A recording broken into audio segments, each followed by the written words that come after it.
Hello, good morning, everyone. Welcome to our live quiz session on Saturdays here in Casa Spanish. My name is Carlos, and I'm your Spanish as a foreign language teacher. Today, we're going to be covering idioms, idiomatic expressions, and I'm really excited about these lessons because I love idioms. They're really, really great. So, welcome to our session. It's good to see you. Buenos días, hola. Remember that you can interact with me in the chat. We have Karen. Buenas, Karen. Buenos días. Good to see you. So I hope you're enjoying this weather. Finally, we get to have some real kind of like summer weather in London. Some of us are suffering, some of us actually are really excited about it. In any case, I hope you are enjoying it in your way. So let's start to talk about idiomatic expressions. Let's go. So idiomatic expressions, and then we have, oh, buenos días, Lynn. Good to see you. Good to see you. Welcome. Bienvenida. So, what are idiomatic expressions? When do we use them? So, idiomatic expressions or idioms are a group of words established by usage as having a meaning not deducible from those of the individual words. So, what this means is like normally they are a group of words that express something, but you cannot understand when you hear them or when you read them by themselves. They need a context in order to come alive. So this is what makes them really special. We have to know the context. For example, we have a very famous one, dar gato por liebre. That is an idiom or an idiomatic expression. The literal translation of this idiom is to give cat instead of hare. Now, actually, some students and some people, they will be able to deduce what this is trying to say. Now, the English equivalent of this would be to rip off or to trick someone. And the example would be, mis amigos son turistas inocentes. Siempre les dan gato por liebre. Now, if we translate this, would be, my friends are very naive tourists. They always give them a cat instead of a hare. That's the literal meaning. So this is what we're going to be working. We're going to be working the context of these idiomatic expressions. I actually sent you a list of idiomatic expressions. If you are in the newsletter, if you are not, you can go to this link that I'm providing in the chat, and there you can get all the 15 idioms that we're going to be working today. So if you are a student already, you don't need to click on this as you already have it. So let's go. So the link is in the chat. Remember that, please. Now, we will revise the correct use depending on context. Remember that we're always trying to work on context. That is what is important, especially for idioms, definitely. Let's go to number one. Let's start right off. Choose the right idiom for the situation. Now you have three options, and then we're going to complete this. Mi vecino se comporta de una manera muy rara. Parece que, first option, no tiene pelos en la lengua. B, está como una cabra. O C, no tiene pies ni cabeza. Mi vecino se comporta de una manera muy rara. My neighbor behaves very strangely. Parece que, it seems that, three options. A, no tiene pelos en la lengua. B, está como una cabra. O C, no tiene pies ni cabeza. What do you guys think? So we have Lynn betting for B. Do you guys agree? Or do you think we have another option? In this case, Lynn, you are completely correct. The answer is B. Muy bien, Karen. Excelente. Está como una cabra. Mi vecino se comporta de una manera muy rara. Parece que está como una cabra. So what we're saying is my neighbor behaves very strangely. It seems that he's like a goat, the literal translation. But this idiom, to be like a goat, it means to be crazy. That's it. So as you can see, I mean, we cannot connect the word goat or that animal to this state of craziness. But in this case, it's just an idiomatic expression that we use. So very common. Add it to your list of idioms. Let's go to number 2. Replace with the right idiom. Let's see. So we're going to replace that part in bold. Cecilia sueña con conocer a su pareja perfecta. So let's replace pareja perfecta. 3 options. A. Quiere conocer a su media naranja. B. A su media fresa. O C. A su medio pepino. What would be the answer? A, B, or C? So Cecilia dreams about meeting her perfect, her best half. That is what we're trying to find here. And how do we express your best half in Spanish? Media naranja, media fresa, or medio pepino?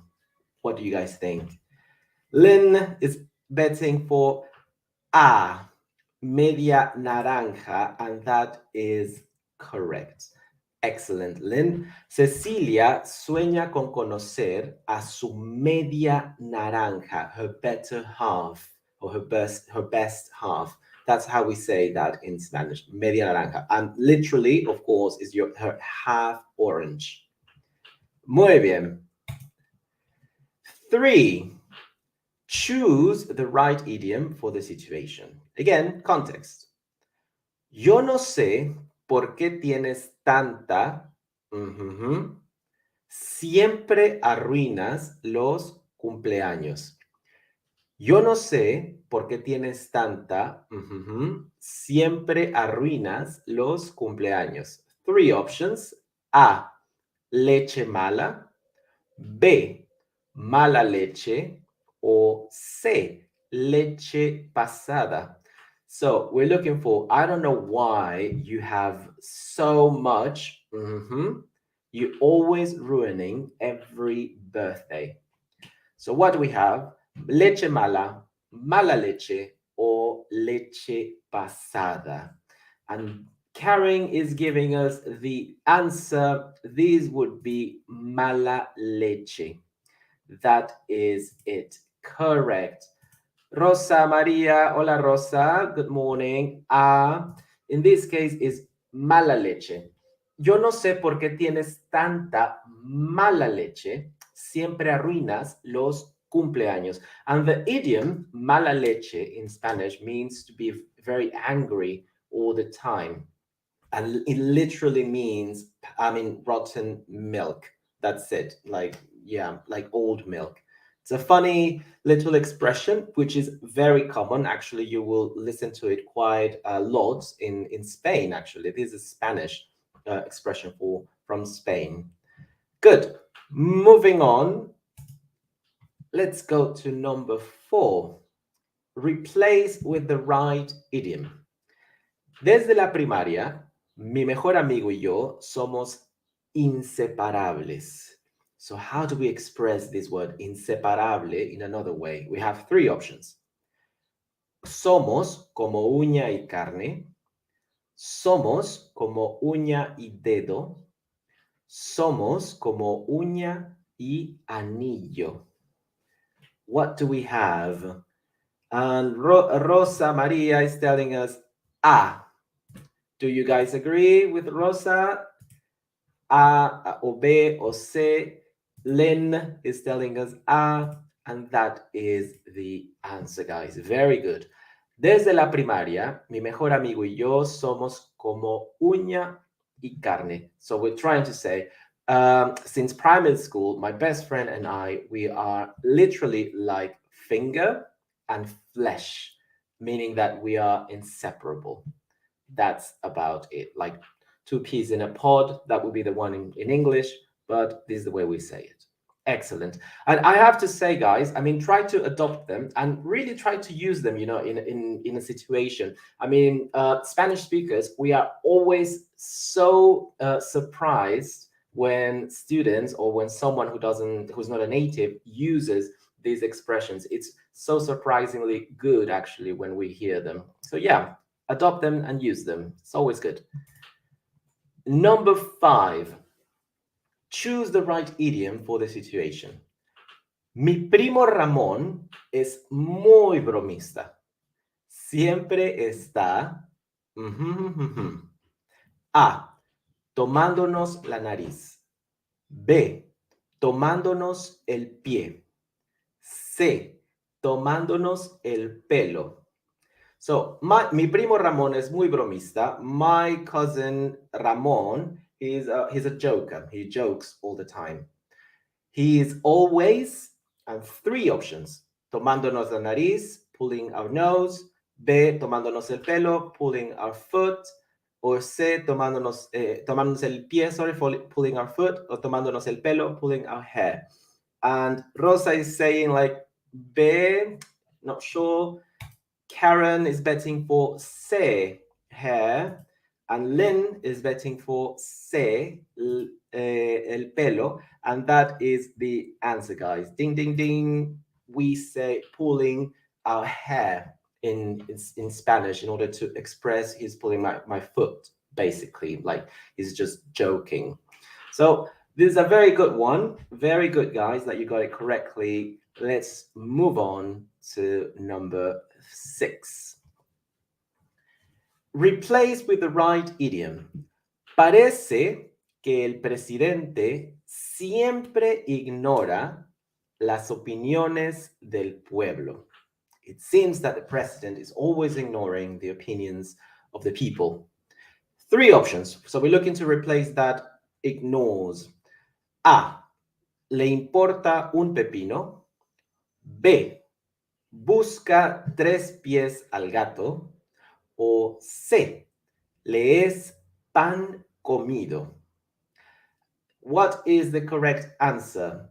A, le importa un pepino, las opiniones del pueblo. B, busca 3 pies al gato, las opiniones del pueblo. O C, le es pan comido, las opiniones del pueblo. So Lynn is betting for A, and Karen is betting for A, but not very sure. Well, girls, you are completely correct. That is the answer. A. Parece que al presidente le importa un pepino las opiniones del pueblo. So literally we're saying, it seems that the president doesn't care a cucumber about the opinions of the people. That is literally the meaning. And what it means is like, well, he ignores, I mean, he doesn't care, basically. But really well done. And this is also very common. 7, we have arrived halfway. Let's see. Choose the right idiom for the situation. Es un poco difícil leer esa novela. En mi opinión, A, no tiene pelos en la lengua. B, no tiene pies ni cabeza. C, no tiene cabeza ni manos. So, es un poco difícil leer esa novela. It's a bit difficult to read that novel. In my opinion, en mi opinión, no tiene pelos en la lengua. B, no tiene pies ni cabeza.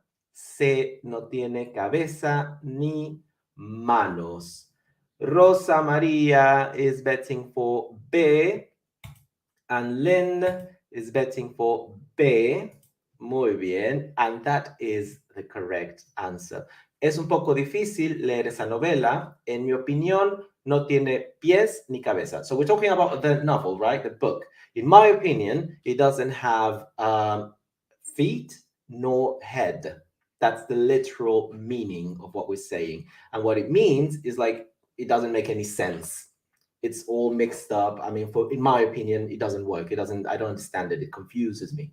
So that's what it means to not have head nor feet, or the other way around. Muy bien, muy bien. Len, continuamos. 8. Let's see. Replace with the right idiom. ¿Sabes multiplicar sin calculadora? Sí, es facilísimo. Do you know how to make multiplications? Yeah, I guess. Without a calculator? Yes, it's very, very easy. A, 3 options. Postre comido. B, pan comido. Or C, tarta comida. How do we express when something is like really, really easy? A, postre comido. B, pan comido. Or C, tarta comida. What do you guys think? How do we express this? So, Lynn is betting for B. And that is our answer. Muy bien, Rosa. Muy bien, Karen. Excelente, chicas. Well done. Es pan comido.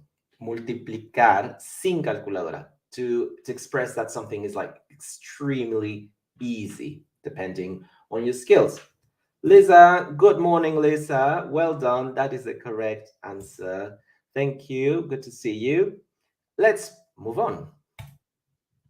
Now, let's push ourselves a bit, right? There is no picture here. Let's read and understand what we're saying. Choose the right idiom for the situation. Mis padres no saben si quedarse a vivir en Francia o regresar a Manchester. A. Están entre la espada y la pared. B. Están entre una piedra y un lugar duro. C. Están entre un cuchillo y la pared. Again, try to understand the context. Mis padres no saben si quedarse a vivir en Francia o regresar a Manchester. A. Están entre la espada y la pared. B. Están entre una piedra y un lugar duro. O C. Están entre un cuchillo y la pared. So we have our first answers. Miles, good morning, Miles, is telling us A. Rosa Maria, A. Lynn is telling us A. And that is the correct answer, guys. Really well done. So what we're saying here is my parents, they don't know whether to stay in France or go back to Manchester. Están entre la espada y la pared. They are between a sword and the wall. That is the literal translation. Now, of course, you know, in English, we say between a stone and a hard place. Now, interesting, don't forget, because in the example, we're giving between 2 options between France and Manchester, but these idioms always have this information that it's a bit negative, right? Like, yeah, they don't want to stay in France for whatever reason, and they don't want to go to Manchester either. So that's when we use these idioms. So have that in mind. Nina, good morning, Nina. Good to see you. Welcome, welcome. And let's move on. 10. Replace with the right idiom. Este año, Raúl gastó una fortuna para sus vacaciones. Viajó por todos lados. A. Tiró los muebles por la ventana. B. Tiró la cocina por la ventana. C. Tiró la casa por la ventana. So we're trying to replace that part of gastó una fortuna. He spent a fortune. Este año, Raúl gastó una fortuna para sus vacaciones. Viajó por todos lados. He traveled everywhere. Good for Raúl, right? A. Tiró los muebles por la ventana. B. Tiró la cocina por la ventana. O C. Tiró la casa por la ventana. And we have C. Karen is betting. Lynn, C. Miles is betting for B. What do we have, guys? In this case, the correct answer is C. Tirar la casa por la ventana. Este año, Raúl tiró la casa por la ventana para sus vacaciones. Viajó por todos lados. And good morning, good to see you. Welcome, welcome. And that's the correct answer. That's great. So what we're saying, literally, we're saying this year, Raúl threw the house off the window or out of the window for his holidays. He traveled everywhere. So that means to spare no expense, basically.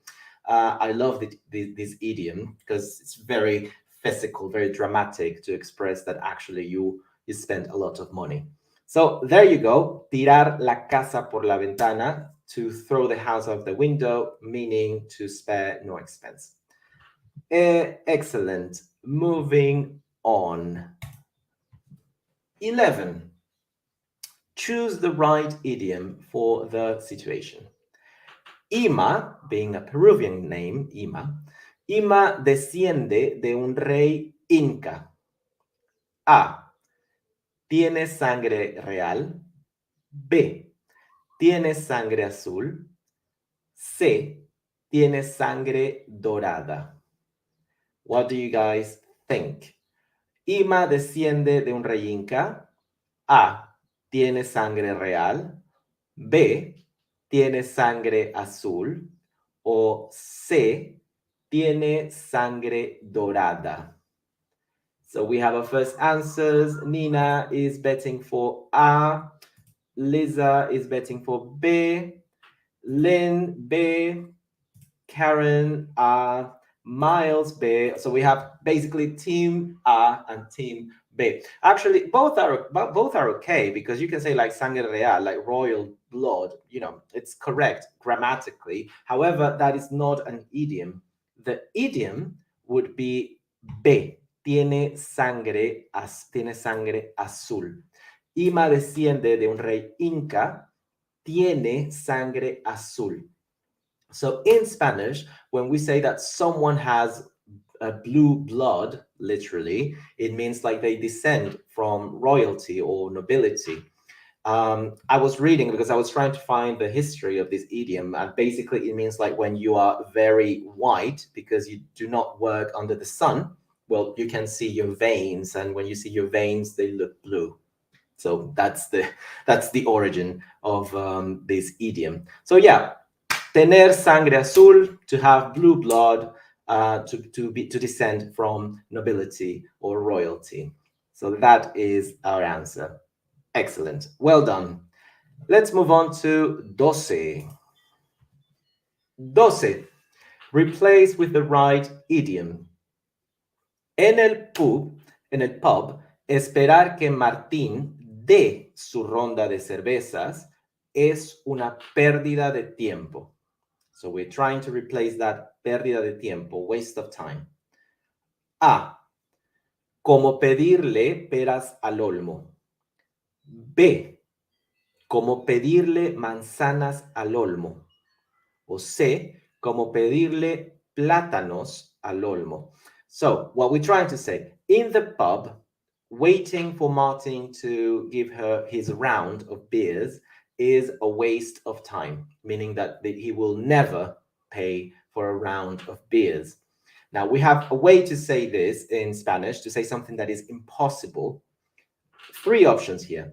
Como pedirle peras al olmo, like asking pears to the elm tree. Or B, como pedirle manzanas al olmo, like asking for apples to the tree. Or C, como pedirle plátanos al olmo, like asking for bananas to the elm tree. So basically what you have to do here is to choose the fruit. What is the fruit that we use in order to express these idiom? And Lynn is telling that it is peras. Rosa Maria is betting for plátanos, for bananas, because that would be actually quite impossible. And Anne is betting for peras as well. And Lisa is betting for bananas, plátanos. Excellent. So it means that we have team peras, team plátanos. It always happens. And in this case, and Karen is betting for manzanas. So now we have team manzanas. In this case, guys, actually, I like this one because, yeah, it could be actually any of them. But the idiom goes to peras. That is the idiom. The idiom.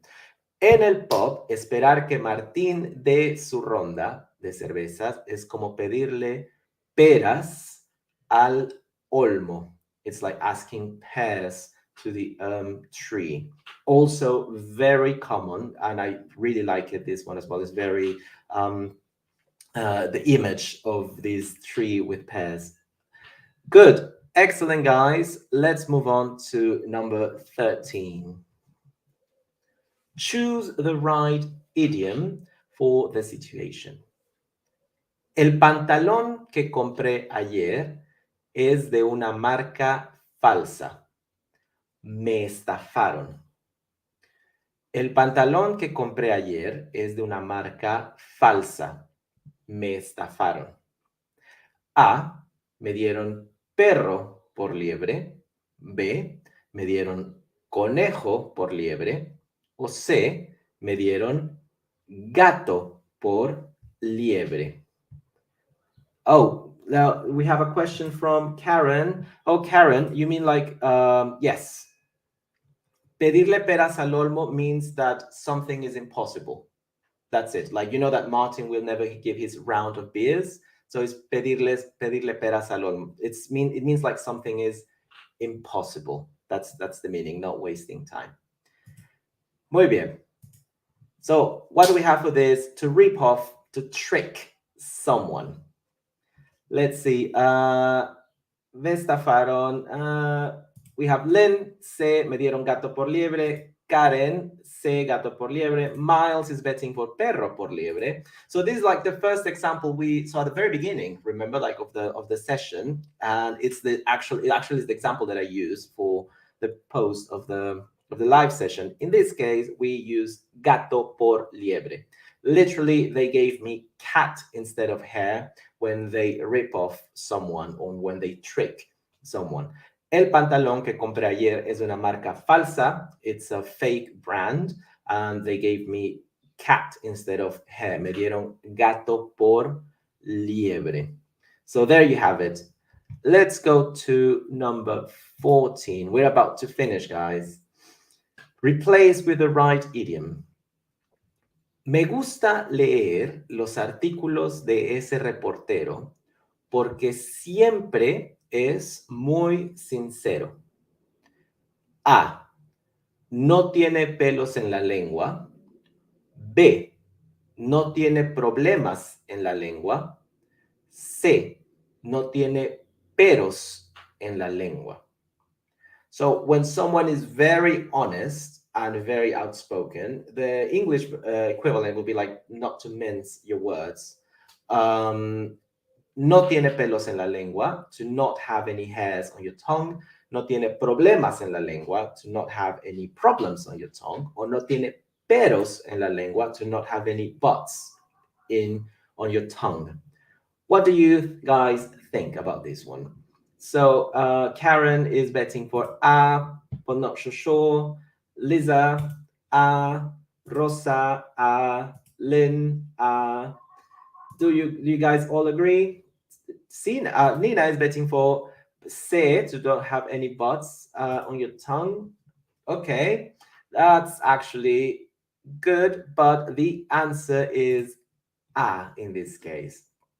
Very good, Miles. The answer is A. Me gusta leer los artículos de ese reportero porque no tiene pelos en la lengua. Ah, Nina, you changed it. Well done. It is A. Muy bien. Cambio. No hay problema. no tener pelos en la lengua, not to mince your words, basically. Oh, actually, Karen, because going back to that one of the beer, I think in English, the equivalent is like to get blood from a stone. So it's crystal clear, the meaning. Yeah, just came to me of that image of the rock and the blood. So to get blood from a stone, that would be pedir peras al olmo. Okay, let's do the last one. Choose the right idiom for the situation. Me gustaría dejar de complicarme la vida cuando necesito escoger un hotel. So, to overcomplicate things. A. Buscarle 2 pies al gato. B. Buscarle 3 pies al gato. O C.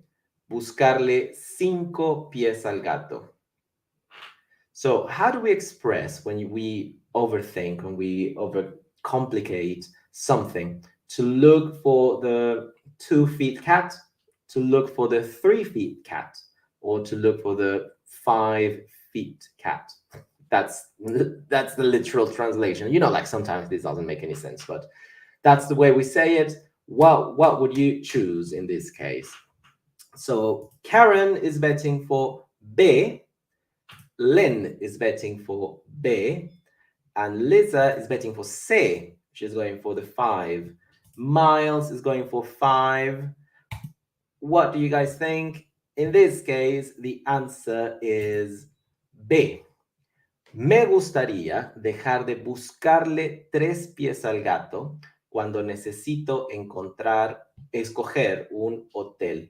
Muy bien, Nina, is B. That's the correct answer. I would like to stop overcomplicating things when I need to choose a hotel.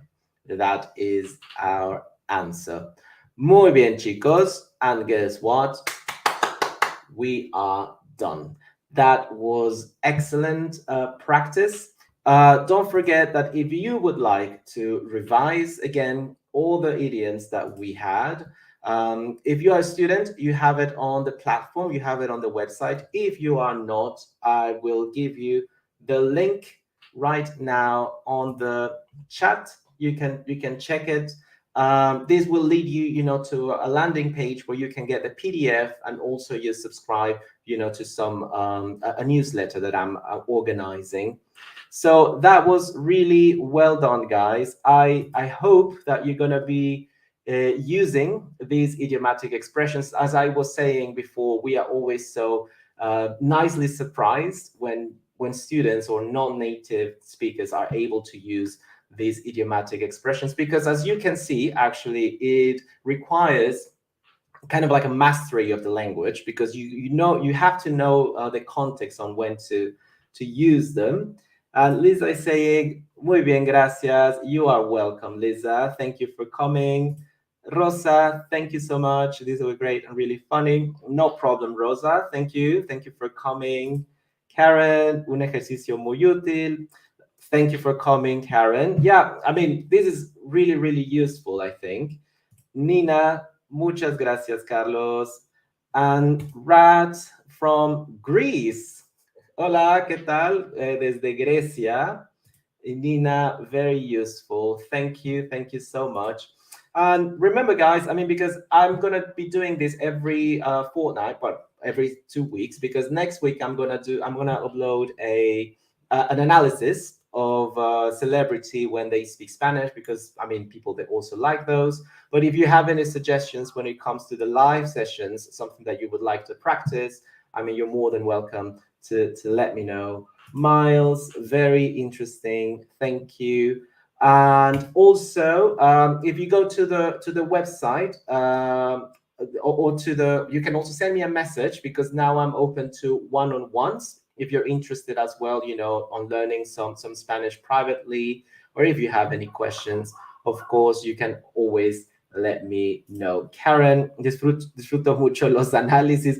That's good to know. Thank you for letting me know that. I also actually really enjoy them, because recently I have had some comments of students telling me that, well, I don't know whether the students are actually they're just YouTube users, because actually some of them, they think that they don't like them because they feel like I'm criticizing celebrities, but I don't think actually I'm criticizing. Actually, I always highlight the good use, and it's just the little details sometimes that I'm just trying to polish. But it's always, it's always with a good intention. There's absolutely no malice in those videos. It's always about learning and acquiring the language. But thank you all for coming. I wish you a great Saturday.